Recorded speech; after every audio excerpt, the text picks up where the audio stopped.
Hey guys, so I just wanted to do an update video for everyone, kind of a big one. I haven't posted a video in probably over a year, but I've been really busy. So I ended up buying this 80-acre property in Henrietta.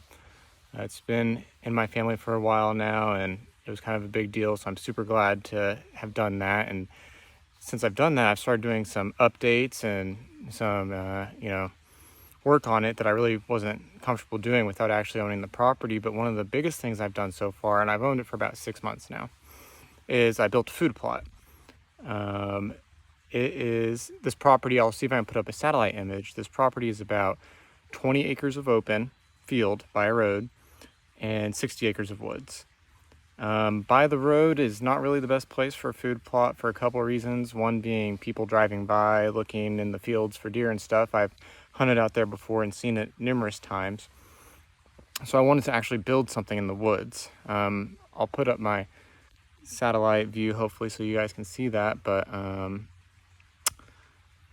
the reason that I needed to build something and it was hard to build something is because it all looks like this. I mean, it is just thick as can be. It is a overgrown oak and hickory. Well, it should be a savanna, but I wouldn't call it a savanna with the amount of saplings and stuff that are going on in here.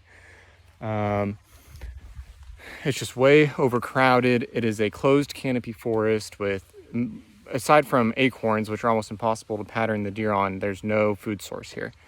So what I did was, I actually had a quote done on how much it would cost me to have someone put in a small food plot. And that includes, taking down the trees, putting them in piles, all that stuff. And it was an incredibly expensive quote, even for just a small plot. So what I ended up doing was renting an excavator. I had never operated one before, but one of my neighbors down here actually owns one that he rents out and told me it'd be no problem. I could learn how to use it pretty quick. And really, I'm glad I did it, because I did it for a quarter of what the quote was. Now I did it myself and spent 16 plus hours working. I had the machine for 16 hours, but there was a lot of stuff aside from that went on. And I'll see if I can go ahead and show you. This is my first time ever trying to food plot. And this is right now I have it planted in buckwheat. I would say that it is probably about just under half an acre. And I'm really happy with the results. It came up pretty well. This is not known for being good soil, so you need something like buckwheat that's gonna thrive here. You can see it's all about knee high.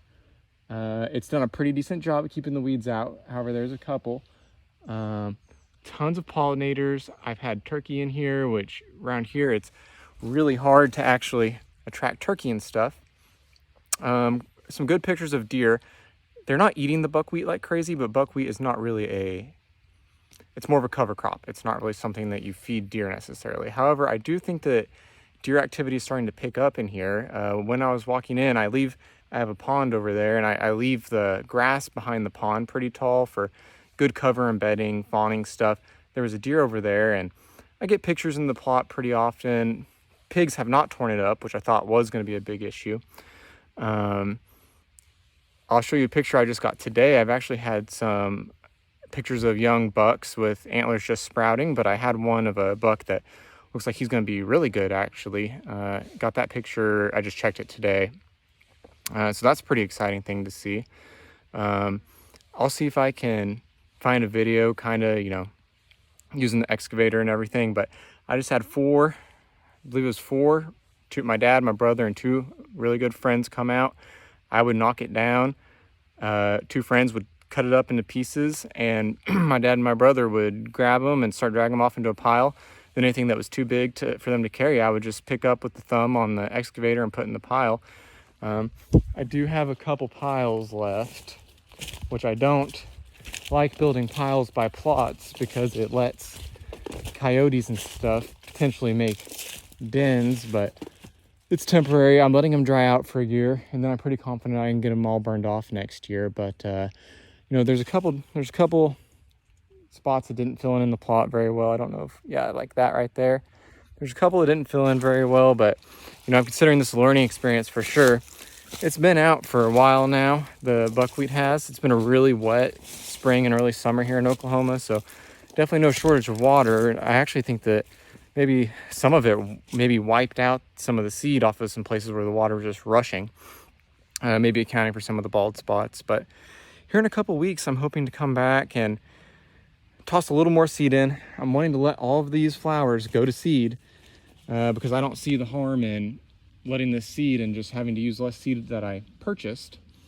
So I'm gonna hopefully let this all go to seed, come back in a few weeks, toss some seed, roll it down, and I am gonna spray it. I debated that, but there's a few weeds in here and I just wanna try and get them gone. I kind of expect that instead of knee high, this might be more like waist or chest high on the second planting, because heat is so important for buckwheat. Because I planted this in early April. Well, not early, but mid-April, April 15th. There's a ton of butterflies, bees in here. Overall, really happy. Looking forward to hunting this. Not exactly sure what I'm going to plant this fall. Maybe some winter rye, but I wanted to show you guys that. I'm excited, and I'll hopefully have some more updates for you guys in the near future.